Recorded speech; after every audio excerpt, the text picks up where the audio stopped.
अस्सलाम वालेकुम। आज के लेक्चर में हम देखेंगे कि किस तरीके से हम इस कैमरे के पार्ट की जो कैविटी ब्लॉक है इसकी हम कैम करेंगे। तो स्टार्ट करते हैं।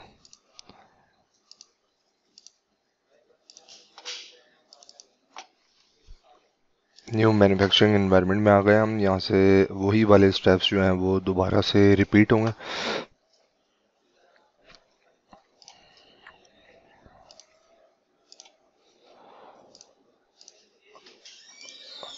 तो सबसे पहले हमने सक्सेसफुली अपना मॉडल जो है वो ऐड कर लिया यहाँ पर, और अननेसेसरी जो डेटम फीचर हैं मैं उनको हाइड कर दूंगा और नए डेटम फीचर जो है वो क्रिएट करूंगा ताकि उसके रेफरेंस से हम अपना मशीनिंग कोऑर्डिनेट बनाएं। ठीक है, तो डेटम प्लेन की कमांड ली, ये फेस सेलेक्ट किया, कंट्रोल की दबा के अपोजिट प्लानर फेस सेलेक्ट किया, तो उसके सेंटर में जो है ये हमारा डेटम बन गया।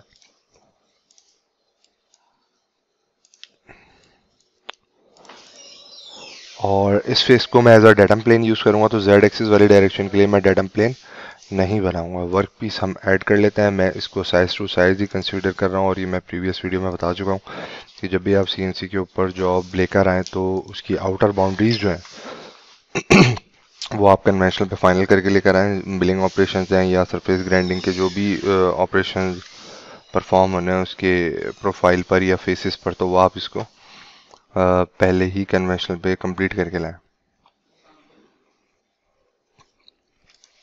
हम अपना मशीनिंग कोऑर्डिनेट बना लेते हैं। ये ऑपरेटर साइड मैंने मार्क की हुई है। इस फेस को सिलेक्ट कर लिया, कंट्रोल की दबा के हमने ये दो डेटम प्लेन सेलेक्ट कर लिए हैं। इसकी ओरिएंटेशन हम चेंज कर देते हैं। एक्स की जगह हमारे पास आ जाएगा जेड, और वाई की जगह आ जाएगा हमारे पास एक्स, और यहाँ से मैं इसको फ्लिप कर देता हूँ। ठीक है,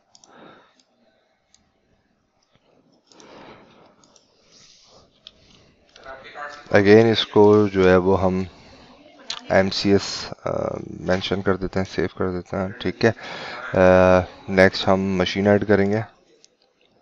यहाँ पे मैंने 3 एक्सिस मिलिंग सेलेक्ट कर लिया। ऑपरेशन में जाके जो है वो हमने अपना मशीनिंग कोऑर्डिनेट डिफाइन करना होगा। ठीक है, तो यहाँ पर मेरे पास मिलिंग का ऑप्शन आ गया।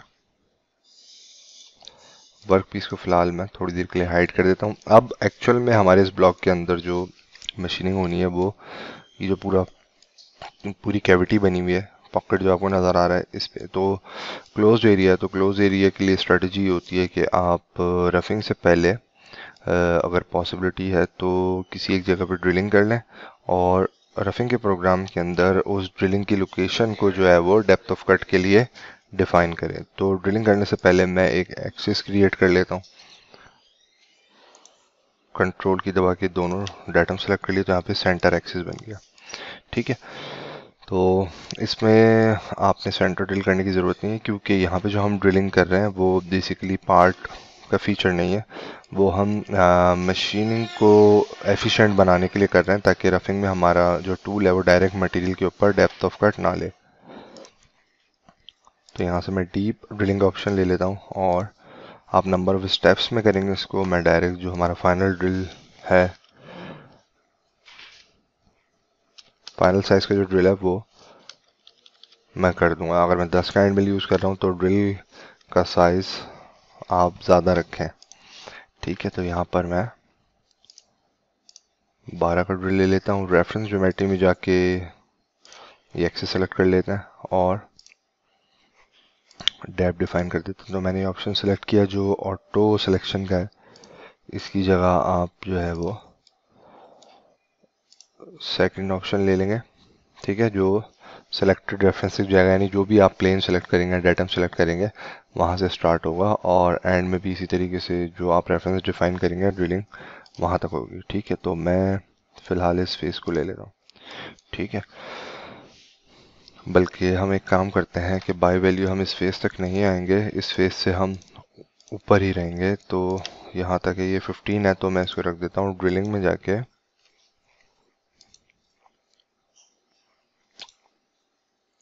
वैल्यू।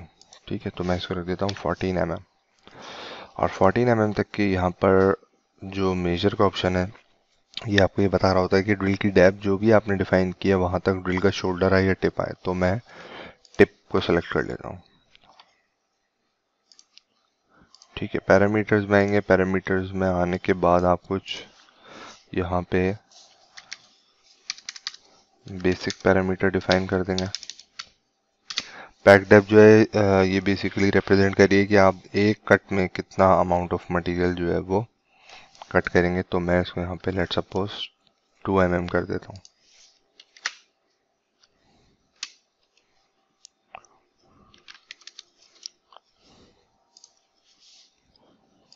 क्लियरेंस, क्योंकि ये पहला प्रोग्राम है तो ये आपसे क्लियरेंस रेफरेंस ज़रूर पूछेगा, तो यहाँ पे मैं 10 mm डिफाइन कर। तो मेरा जो ड्रिल है वो बेसिकली 2 mm के कट लेता हुआ 14 mm की डेप्थ कंप्लीट करेगा। ठीक है, तो ये हमारा ड्रिलिंग का प्रोग्राम हो गया। और अगर इसको सिमुलेट करके आप देखें तो जब आपका वर्कपीस मशीन पर लगा हुआ होगा तो रफिंग से पहले आपके पास ड्रिलिंग हो जाएगी, और इस सेंटर पॉइंट को हम रफिंग के प्रोग्राम में टूल की डेप्थ ऑफ कट लेने के लिए डिफाइन करेंगे। ठीक है, रफिंग के लिए मैं वॉल्यूम रफ सेलेक्ट कर रहा हूँ। इससे पहले मैं यहाँ पर एक विंडो बना लेता हूँ।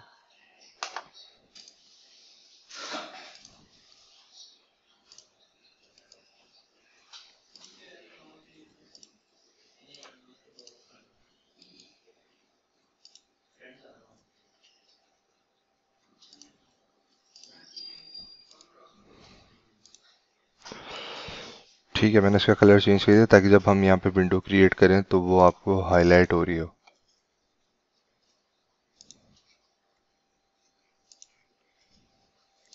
स्केच विंडो का ऑप्शन लेते हैं। ये मैंने एज अ डेटम प्लेन लिया है इस फेस को।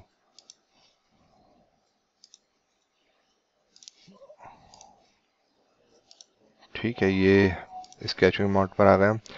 यहाँ पर एक वर्टिकल और एक हॉरिजॉन्टल रेफरेंस ले लेते हैं, और मैं इसी स्केच को जो है वो प्रोजेक्ट कर लूँगा, यानी कॉपी कर लूँगा इस स्केचिंग मोड के लिए।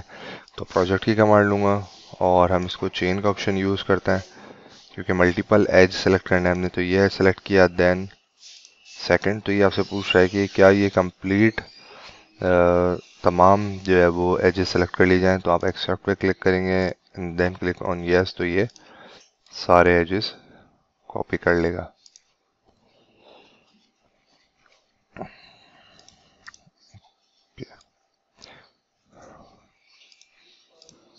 ये हमारी पर्पल कलर से जो है वो रेफरेंस ज्योमेट्री बन गई है। अब हम इसका और रफिंग का प्रोग्राम बना लेते हैं। यहाँ पे मैं यूज़ कर रहा हूँ जनाब 10 का एंड मिल।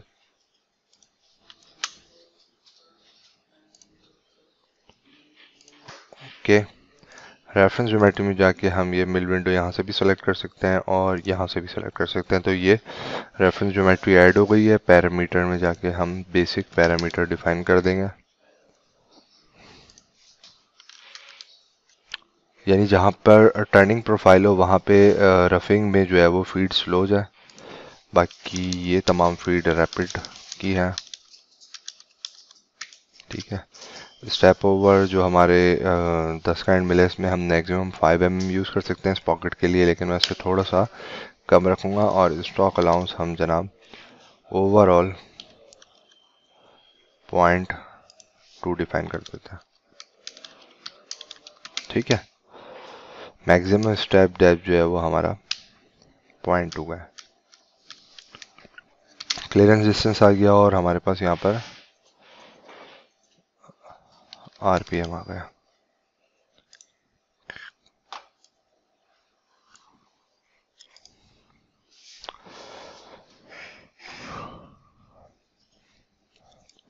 अच्छा, इस वक्त जो टूल अपनी पोजीशन ले रहा है ये ऑटो पोजीशन कर रहा है।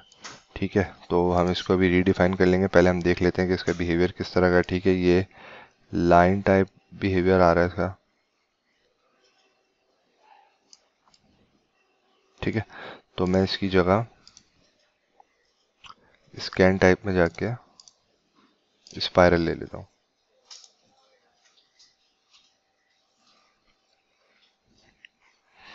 अभी भी अगर आप देखें तो सेंटर में हमने जो है वो ड्रिल करके होल किया था और प्रोग्राम ने टूल जो है वो इस पोजीशन पर से स्टार्ट नहीं ले रहा है।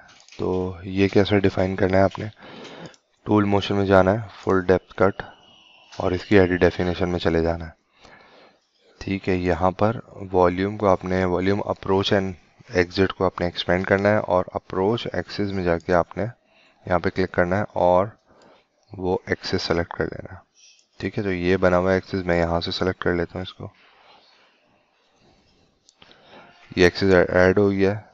आप ये मेन इंटरफेस से भी इसको सेलेक्ट कर सकते हैं।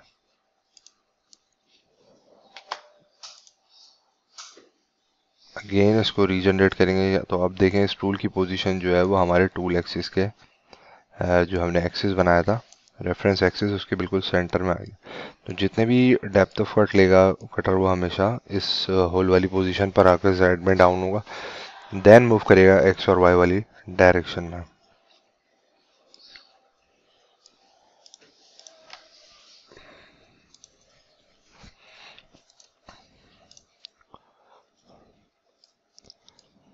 इन दोनों प्रोग्राम्स को हम सिमुलेट करके देख लेते हैं।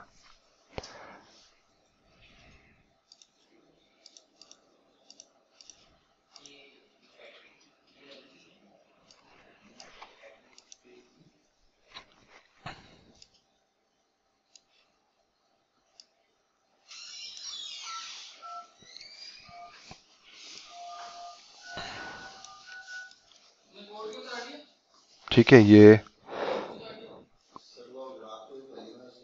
कंप्लीट कैम हो गई है।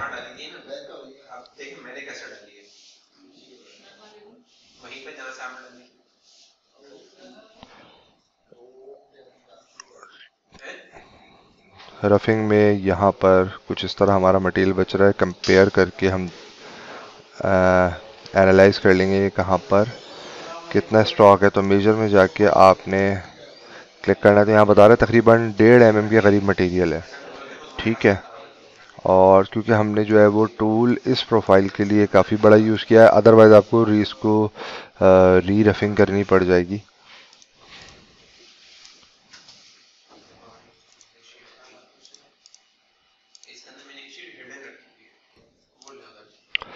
तो फर्स्ट ऑपरेशन परफॉर्म करने के बाद यहाँ पर हमारे पास जो है वो काफ़ी ज़्यादा मटेरियल जो है वो बच रहा है, आपने देखा। तो इसके लिए री रफिंग का एक प्रोग्राम बना लेते हैं, लोकल मिल और प्रीवियस टूल।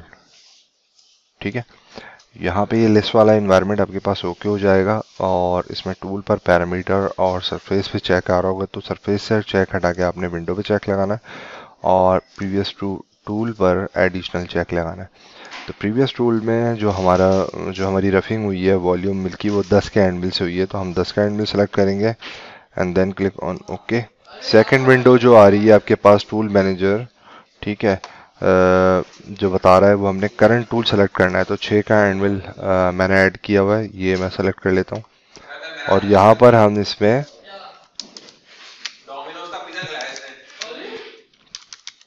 ठीक है,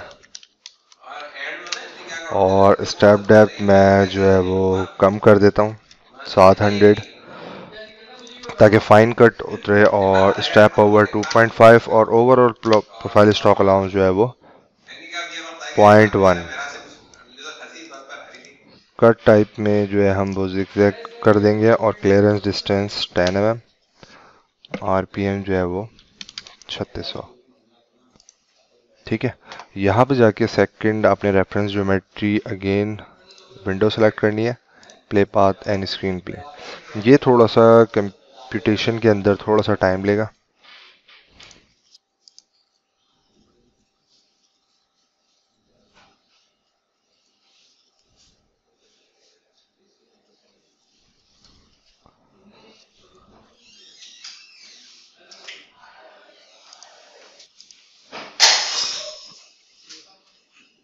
ठीक है, यहाँ पे जो कंप्यूटेशन है वो कंप्लीट हो गई है और इसको अब हम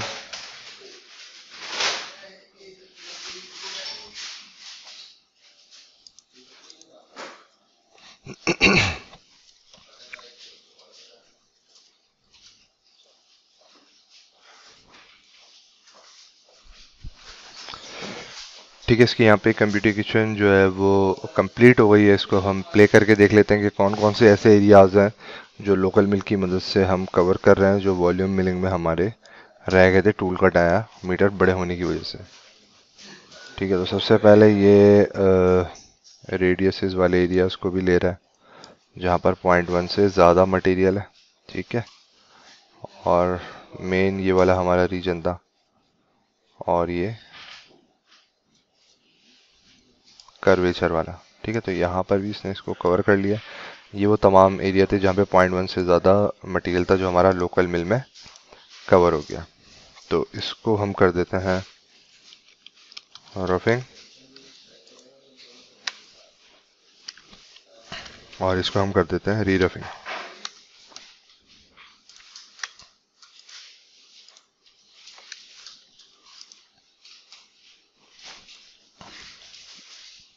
अब जिस स्ट्रेटजी से हमने इसकी कोर की तमाम सरफेसेस जो है वो एट अ टाइम मशीनिंग की थी, यहाँ पर हम कैविटी की भी तमाम सरफेसेस जो है वो एट अ टाइम मशीनिंग करेंगे। इसमें मैं बताता चलूँ, ये जो इंटरनल एज आपको नज़र आ रहा है यहाँ पर, ये EDM से बनेगा। इसी तरीके से यहाँ पर जो आपके पास ये तमाम प्रोफाइल्स आपको नज़र आ रही हैं जहाँ पे फेस जो है वो कर्वेचर है और इंटरनल शार्प एज आ रहा है ड्राफ्टेड प्रोफाइल के साथ, ये इन तमाम के हम इलेक्ट्रोड्स निकाल के यहाँ पे सिंक करेंगे। ये इंटरनली जो है वो रेडियस यहाँ पर है, तो ये इजीली मशीनिंग हो जाएगा। तो फिनिशिंग की कमांड लेते हैं और फिनिशिंग का प्रोग्राम बनाते हैं। फिनिशिंग का प्रोग्राम भी आप दो स्टेप्स में बनाएंगे। एक में आप जो है वो सेमी फिनिश एक को कंसिडर करेंगे जिसमें स्टॉक अलाउंस आप 0.1 रखें या इससे थोड़ा सा कम रख लें, और दूसरे में आप स्टॉक अलाउंस 0 कर देंगे। तो यहाँ पर मैं 6 की बॉल मिल सेलेक्ट कर रहा हूँ।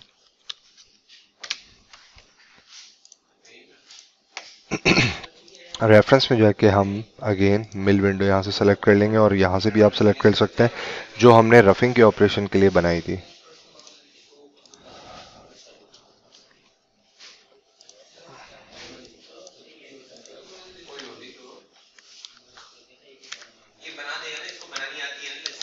यहाँ से हमने जनाब रिट्रैक्ट फीड 2000 रख दिया, और स्टेप ओवर याद रखें जब भी आप बॉल मिल यूज़ करेंगे 0.1 से ज़्यादा नहीं होना चाहिए। फिनिशिंग स्टॉक अलाउंस जो है वो अगेन हम 0.1 रख रहे हैं।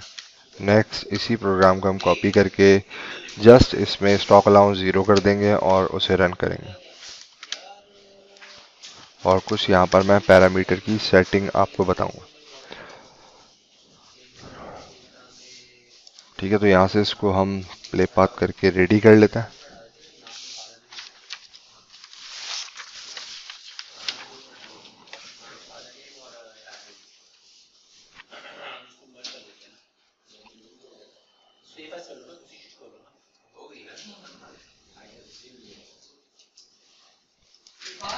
ठीक है, अब हम इसको प्ले करके देखते हैं। तो आप देखेंगे मिड में से जो है वो 3 mm के स्टेप ओवर बनाना स्टार्ट कर रहा है, और इनसाइड टू आउटसाइड जो है वो हमारी मशीन परफॉर्म हो रही है।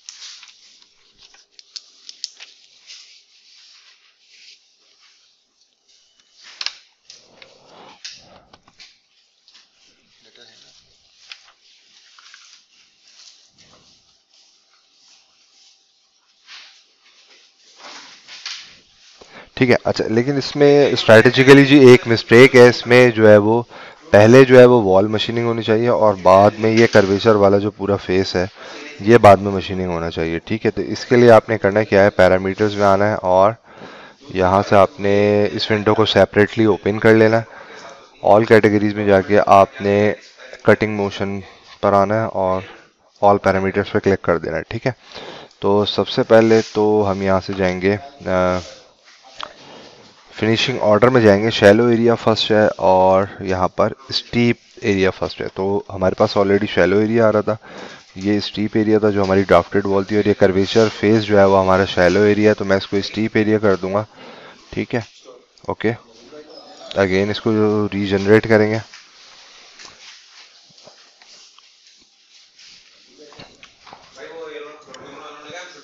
ठीक है, तो ये जनाब अब इसका ऑर्डर चेंज हो जाएगा। तो जब भी आप फिनिशिंग की कमांड, ये स्पेसिफिक कमांड जिसका नाम ही फिनिशिंग है, ये आप अपने जॉब की फिनिशिंग के लिए यूज़ करें, तो इस चीज़ का ज़रूर ख्याल रखें। अगर कैविटी टाइप है तो पहले जो है वो स्टीप एरिया होगा, बाद में जो है वो शैलो एरिया होगा, और अगर कोर टाइप है तो शैलो एरिया पहले होगा और स्टीप एरिया बाद में होगा। ठीक है, तो ये वॉल पहले कवर होंगी, देन जो है वो हमारे ये एरियाज कवर होगा। ठीक है, इसके साथ ही आपने करना ये है कि कटिंग मोशन में जाना है और ये इनसाइड आउट है, आपने इसको अभी जो मैं आपको बताऊं इसका डिफरेंस कहाँ पर आएगा। ये जो अंदर कर्वेचर फेस है, आपने देखा था कि ये सेंटर से यहाँ से कहीं से ऑटो जनरेट कर रहा था अपना स्टार्टिंग पॉइंट, तो अंदर से बाहर की तरफ जा रहा था, तो हम इसको कर देते हैं आउटसाइड इन। ठीक है, तो दो पैरामीटर हमने कटिंग मोशन के एडवांस फीचर में आगे चेंज किए हैं। एक हमने यहाँ से फिनिशिंग ऑर्डर चेंज किया और दूसरा हमने स्पाइरल स्कैन डायरेक्शन चेंज किया।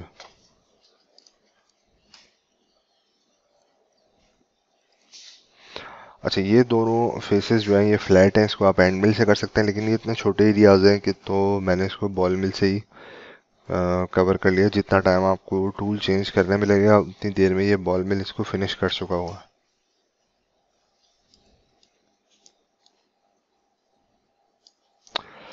वॉल पर हम बॉल मिल इसलिए यूज़ कर रहे हैं, एक तो ये ड्राफ्टेड है, दूसरा ये कर्व इन नेचर है।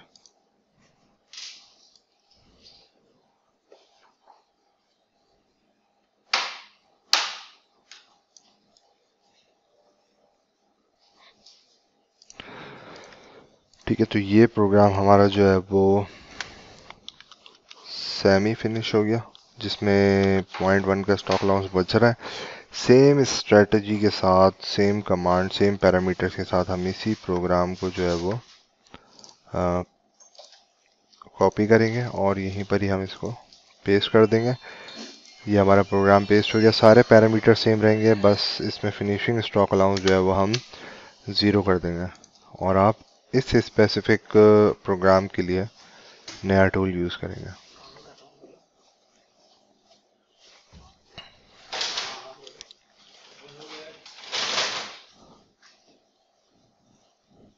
ये बेसिक स्ट्रेटजी है जो हमने फिनिशिंग के कमांड के लिए जो यूज़ होनी चाहिए वो हमने यहाँ पर देखिए। तो ये मॉडल आपको, इसका लिंक जो है डाउनलोडिंग लिंक, वो आपको डिस्क्रिप्शन में मिल जाएगा, वो आप डाउनलोड करें और अपने कमेंट से जो है वो इन्फॉर्म करें कि फर्दर आप लोगों की क्या ऑब्जर्वेशन है।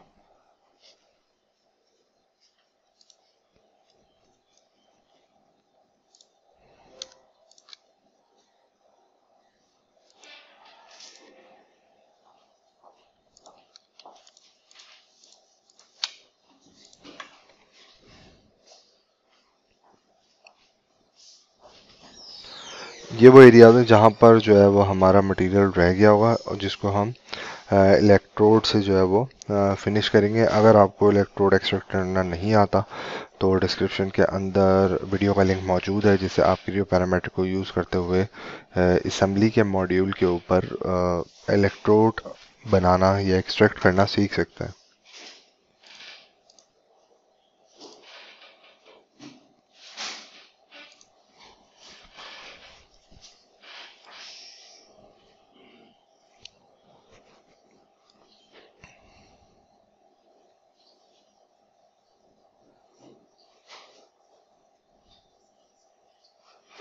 ये हमारी मेन रफिंग हो गई 10 के एंड में से। इसके बाद हमारे पास ये वो एरियाज हैं जहाँ पे हमने री रफिंग की थी और ये हमारे पास अभी सेमी फिनिशिंग का प्रोग्राम चल रहा है।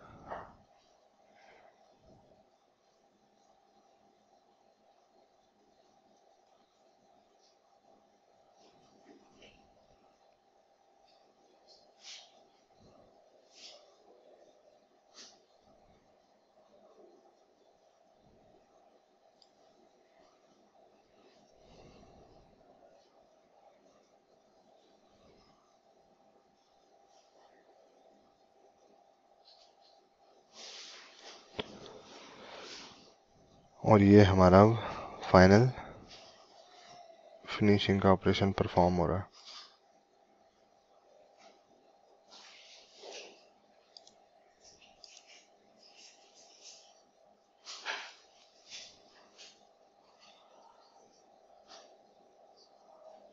तमाम साइडों से जो है वो मटेरियल क्लियर हो गया। और यहाँ पे आप देख सकते हैं कि फिनिशिंग के बाद भी मटेरियल रह जाएगा जिसको आपने एडीएम सिंकर से फाइनल करना है।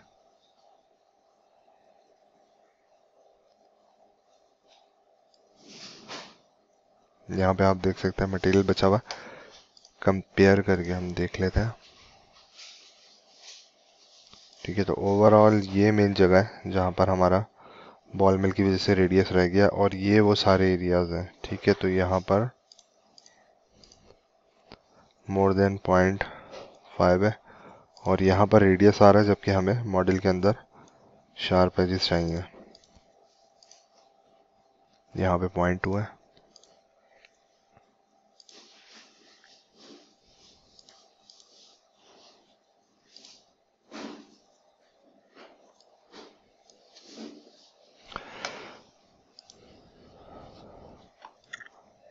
ठीक है, तो इस लेक्चर को जो है वो यहीं तक रखते हैं। इंशाल्लाह नेक्स्ट लेक्चर में आपसे मुलाकात होगी। अपना बहुत ज़्यादा ख्याल रखिए और कनेक्ट रहिए मेरे साथ। अस्सलाम वालेकुम।